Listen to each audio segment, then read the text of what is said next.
جناب رسول اللہ صلی اللہ علیہ وسلم نے ارشاد فرمایا کہ من قام لیلۃ القدر ایمانا و احتسابا، جس نے لیلۃ القدر کی رات قیام کیا ایمان اور ثواب کی امید کرتے ہوئے، فرمایا غفر له ما تقدم من ذنبی، اللہ اس کے اگلے پچھلے ساری خطاؤں کو معاف کر دیتا ہے۔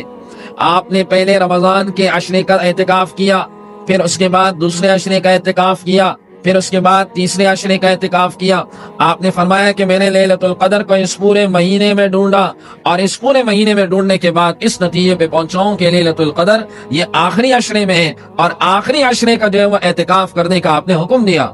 تحروا لیلۃ القدر فی العشر الاواخر من رمضان، کہ لیلۃ القدر کو رمضان کے آخری عشرے میں تلاش کیا کرو۔ یہ بھی روایات میں آتا ہے کہ اللہ نے آپ کو بتا دیا تھا کہ کون سی رات ہے، اور آپ امت کو بتانے کے لیے باہر آ رہے تھے، دو لوگوں کا آپس میں جھگڑا ہو رہا تھا، اور یہ بھی اللہ کے علم میں کہ آپ جیسے باہر آئے ان دونوں کے جھگڑے کو چھڑوانے لگے تو آپ سے بلا دیا گیا، آپ سے بلا دیا گیا۔ آپ نے فرمایا کہ میں تو بتانے کے لیے آیا تھا کہ لیلۃ القدر کی رات کون سی ہے، لیکن اللہ نے مجھ سے بلا دیا، لہٰذا اس آخری عشرے کی طاق راتوں میں آپ نے فرمایا کہ تلاش کرو۔ علماء نے اس کی وجہ لکھی ہے، اس کی وجہ یہ ہے کہ اگر یہ بتا دی جاتی،